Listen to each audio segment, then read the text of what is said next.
So, dito nga paano mga Kalingap Jack inimbitahan ng tatlong magkakapatid upang i-makeover.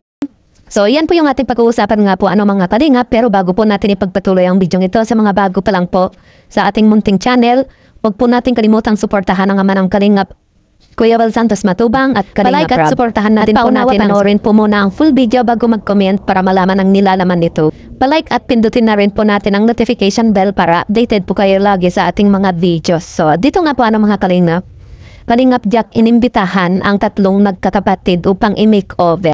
At yan din po ay kagustuhan din po ng mga viewers. At dito nga po mga Kalingap, makikita po natin ang magiging transformation nga po ng magkakapatid. Pagkatapos nga po itong i-makeover nga po ni Kalingap Jack. Sabi nga po ng iba, excited na nga daw po sila na makita pag silang magkakapatid nga po na makita silang magkakapatid pagkatapos nga po ng makeover. At kaabang-abang po talaga yan mga Kalingap dahil ngayon lang po nila mararanasan nga po na makeover. At si Kalingap Jack pa po yung gagawa nga po. Grabe nga po iba rin po talaga kung tumulong nga po ang pamilya Matubang. Lalo na po itong si Kalingap Rob at si Kalingap Jack. At sobrang nakakahanga din po itong si Kalingap Jack dahil nga po sa sobrang napaka-supportive po niya na asawa kay Kalingap Rob. Kita na lang po natin yung mga ginagawa po ni Kalingap Jack dito nga po sa mga beneficiary po ni Kalingap Rob. Maging dito kay Viancy, kay Carla, Jack, sa lahat po ng mga Kalingap Angels. Talagang grabe yung ginagawang effort din po ni Kalingap Jack nga po. Kaya nakakahanga din po talaga yung ugali po ni Kalingap Jack nga po dito sa mga Kalingap Angels. Kung ituring po niya para lang po niyang mga kapatid nga po. At ayan nga po mga Kalingap. Marami nga po tayong nababasa at excited nga po sila na ma-makeover na nga po yung magkakapatid, yung tatlong magkakapatid na ito.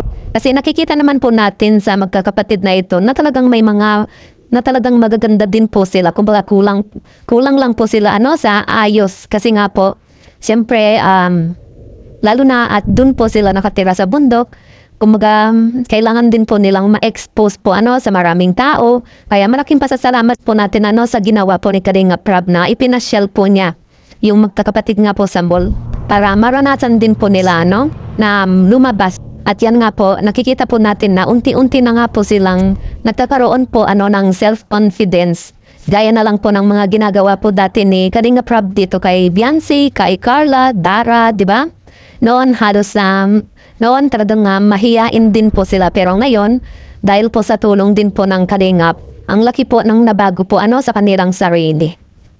Kaya yan po yung abangan po natin mga Kalingap dito nga po sa tatlong magkakapatid. Yung pag-makeover nga po ni Kalingap Jack, gaya nga po ng sinasabi po ng mga viewers na i-makeover nga daw po ni Kalingap Jack nga po yung tatlo para makita po natin kung yung kanilang ganda nga po. Para lalong lumabas po yung kanilang ganda.